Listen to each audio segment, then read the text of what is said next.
warahmatullahi wabarakatuh. Selamat pagi, salam sejahtera bagi kita semua. Om Swastiastu, Namo Buddhaya, salam kebajikan, salam. Alhamdulillah kita bisa bertemu untuk sesi keempat. Kepada para mahasiswa silakan untuk lebih bersemangat kembali melakukan diskusi dan lakukan tata cara kaidah pengutipan dan penulisan tugas sesuai makalah dan sesuai dengan aturan-aturan yang sudah dijelaskan.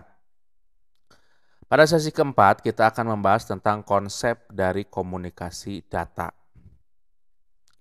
Kita akan mengenal bahwa konsep komunikasi data itu dibagi menjadi 3. Sebelumnya kita akan membahas mengenai komunikasi data.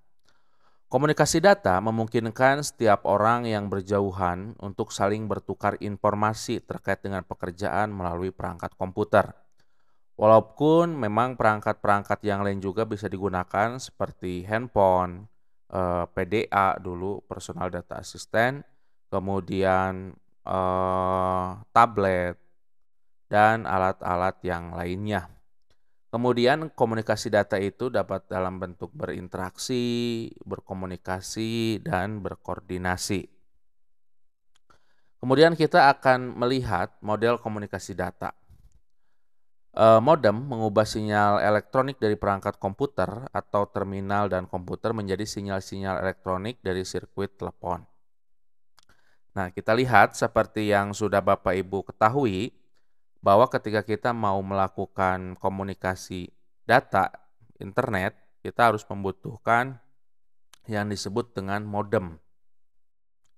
Tethering dari HP Bapak Ibu itu adalah sebagai modem. Modem itu singkatan dari modular demodulator gitu ya. Modulator demodulator gitu, seperti itu. Jadi modem itu kalau dalam komputer itu adalah sebagai perangkat input output gitu. Nah, di sini ada komputer, kemudian komputer menggunakan modem. Modem ini nanti kalau kita menggunakan fiber optik, nanti dirubah menjadi sinyal-sinyal cahaya dari sinyal data di sini. Kemudian masuk ke modem lagi, nanti masuk ke terminal atau ke server. Kemudian media saluran, karakteristik yang penting dari saluran komunikasi data. Yang pertama itu bandwidth.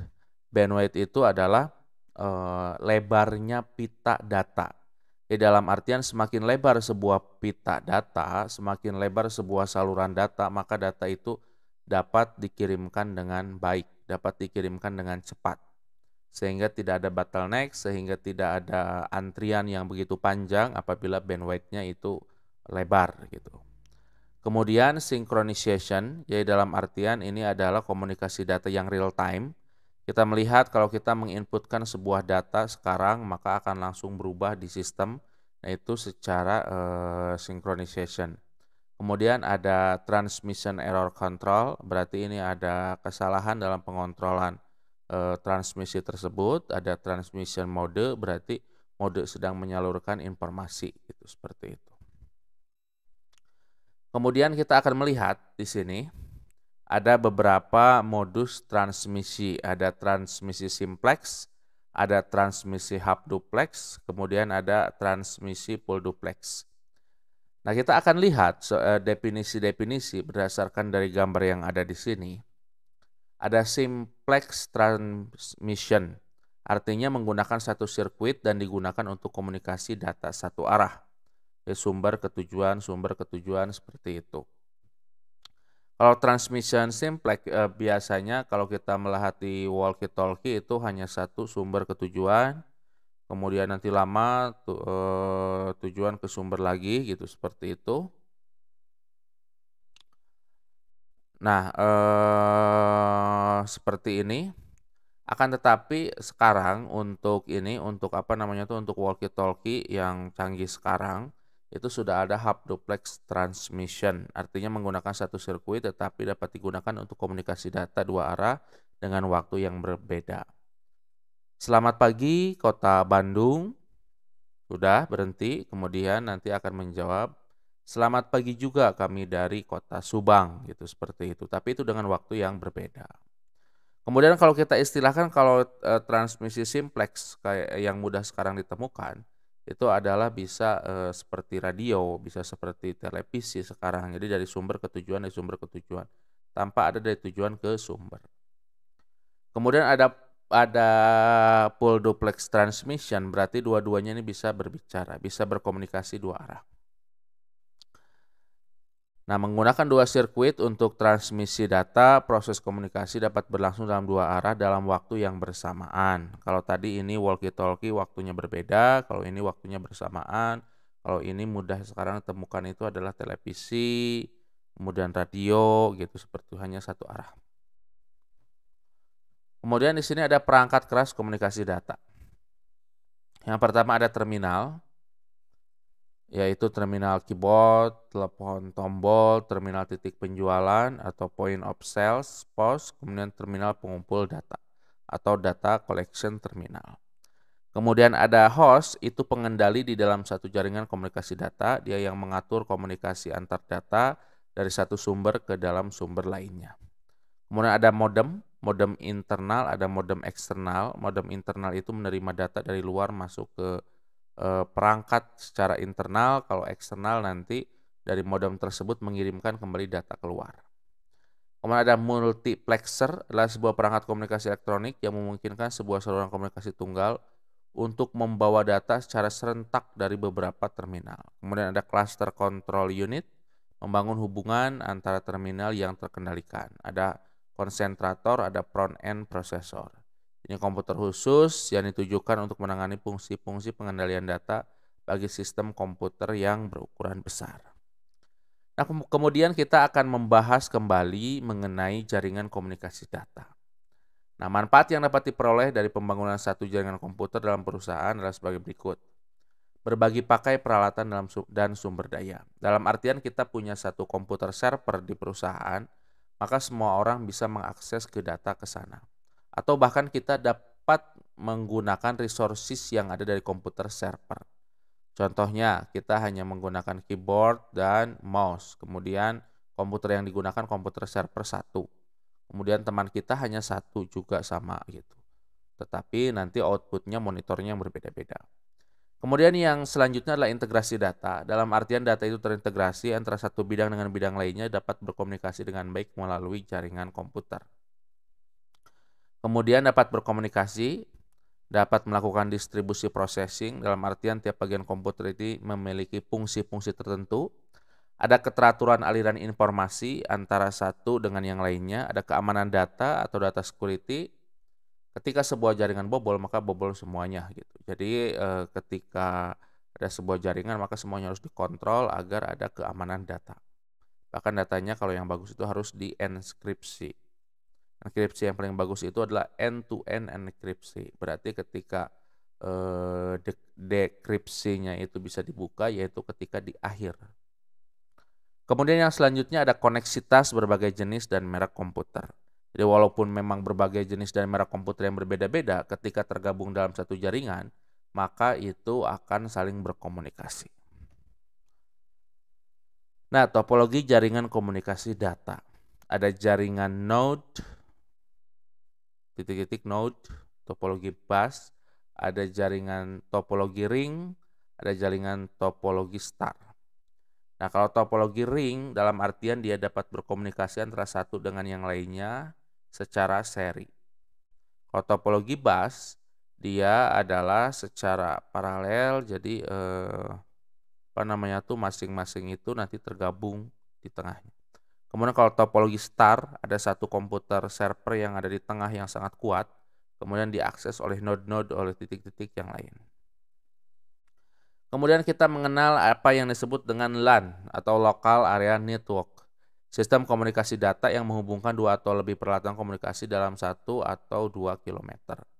Dalam artian kalau LAN, Local Area Network itu dalam satu perusahaan dihubungkan dengan menggunakan kabel UTP. Kabel UTP itu adalah kabel yang digunakan untuk komunikasi data internet yang biasanya berwarna biru atau berwarna putih itu. Kemudian nanti ada cek RJ45 yang dimasukkan ke komputer seperti itu. Atau bisa menggunakan wireless. Dan local area network ini hanya bisa diakses oleh komputer yang ada di sekitarnya. Kemudian ada WAN, ada Wide Area Network, adalah menyajikan jaringan komunikasi dalam jarak jauh yang luas. Dibutuhkan oleh perusahaan-perusahaan yang membangun kantor-kantor cabang atau sentra-sentra produksi yang tempatnya berada di luar kota atau bahkan di luar pulau atau di luar negeri. Nah, Wide Area Network ini tapi ditujukan bagi perusahaan itu saja. Dalam artian berarti tidak bisa diakses oleh masyarakat umum. MAN, Metropolitan Area Network, jangkauan area dengan radius 10-50 km. Jenis jaringan ini merupakan pilihan untuk membangun jaringan komputer antar kantor cabang dalam satu kota. Jadi dalam satu kota menggunakan MAN. Kemudian aplikasi jaringan komunikasi, ada Faksimil, bisa menggunakan mesin fax, itu biasanya menggunakan jaringan telepon. Ada email, electronic mail, jadi ini bisa menggunakan Gmail, bisa menggunakan Yahoo, bisa juga menggunakan nama institusi @ekampus.ut.ac.id. Nah, contohnya seperti itu. @-nya itu yang belakangnya itu menunjukkan institusinya. Tapi kalau yang gratisan, @gmail, @yahoo gitu ya. @hotmail dulu seperti itu. @outlook seperti itu. Kemudian ada video konferensi, ini bisa menggunakan seperti kalau yang sekarang mungkin sudah sangat familiar dengan Zoom, kemudian familiar dengan Google Meet, familiar dengan Big Blue Button dan lain sebagainya. Kemudian ada Electronic Data Interface atau EDI. Kemudian ada Electronic Phone Transfer, IFT. Nah, ini untuk sumbernya. Kemudian perangkat keras komunikasi data. Nah, yang pertama Data Communication Equipment, peralatan yang digunakan untuk menyalurkan informasi antar lokasi. Kemudian Data Terminal Equipment, peralatan tempat informasi masuk dan keluar bagi pemakai komputer. Nah, Data Communication Control Unit adalah perangkat yang mengatur hubungan antar peralatan komunikasi data antara yang satu dengan yang lainnya.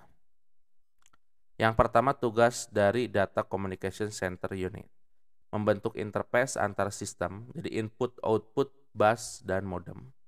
Jadi karena modem itu adalah sebagai sebuah perangkat input output. Jadi mengubah data menjadi sinyal elektrik. Kemudian setelah itu mengubah data yang ada di luar dalam bentuk sinyal elektrik menjadi data.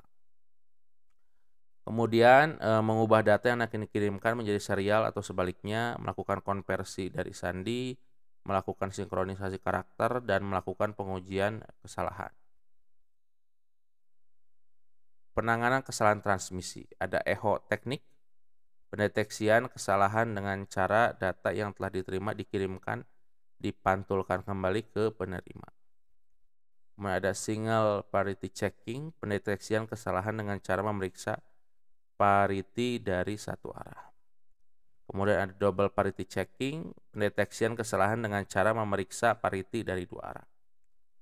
Kemudian ada cycle redundancy checking, adalah pendeteksian kesalahan dengan cara membagi nilai binary dari data dengan satu nilai bilangan lainnya atau konstanta. Pengecekan dilakukan dengan mencocokkan sisa bagiannya. Kemudian input-output controller, yang pertama ada kendali masukan, artinya menerima informasi dan menyimpannya dalam buffer bila perlu mencetaknya. Kemudian yang selanjutnya adalah kendali keluaran. Informasi yang ada pada buffer memungkinkan terminal mengirimkan informasi ke komputer sekaligus. Kemudian ini ada jenis perangkat keras, yaitu ada modem, modulator, demodulator, adalah perangkat yang mengubah sinyal analog menjadi sinyal digital di penerima dan kembali mengubah sinyal digital ke sinyal analog ketika data dikirimkan kembali ke sumber. Modem ini disebut juga sebagai perangkat input-output karena ada dua proses di sana. Jadi ada input menjadi output, ada output nanti menjadi input, seperti konsep yang ini. Jadi berubah dari sinyal analog menjadi sinyal digital supaya nanti bisa diterima. Kemudian ketika dia mengirimkan data, mengubah dari sinyal digital menjadi sinyal analog. Nah, kemudian jenis perangkat keras, multiplexer. Multiplex berarti membagi saluran menjadi bagian yang masing-masing berisikan informasi dari sumber yang terpisah-pisah.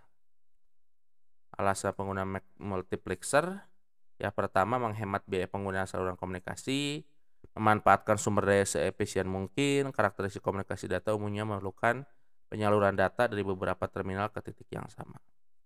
Kemudian ada frekuensi diffusion multiplexing. Sistem ini menumpukan sinyal pada bidang frekuensi. Data yang dikirim akan dicampur berdasarkan frekuensi, dimodulasikan dengan menggunakan FSX. Kemudian ada frekuensi diffusion multiplexing. Sistem ini menumpuk sinyal pada bidang frekuensi. Data yang dikirim akan dicampur berdasarkan frekuensi, dimodulasikan dengan FSX. Kemudian ada yang disebut dengan time diffusion multiplexing, artinya pengiriman data digital dilakukan dengan mencampur data berdasarkan waktu sinyal data tersebut dikirimkan. Sinkronisasi diperlukan agar masing-masing pihak dapat menerima data yang ditujukan kepadanya. Jenis perangkat keras, ada konsentrator, tugasnya menampung sinyal dari beberapa sumber, menyalurkannya bila saluran tersebut bebas. Data ditampung dan diperoleh terlebih dahulu sebelum dikirimkan keluar.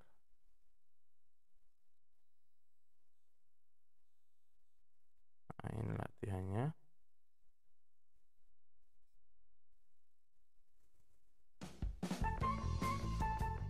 Ya. Mungkin itu saja yang dapat saya berikan. Terima kasih atas perhatian para mahasiswa sekalian. Jangan lupa untuk tetap berdiskusi dengan baik di dalam forum, dan jangan lupa untuk mengikuti kaidah-kaidah berdasarkan tata cara pengutipan yang baik dan benar. Cantumkan daftar pustaka dan jangan lupa untuk membuat tugas sesuai dengan kaidah penulisan makalah. Terima kasih atas perhatiannya, semoga sukses selalu dan dijauhkan dari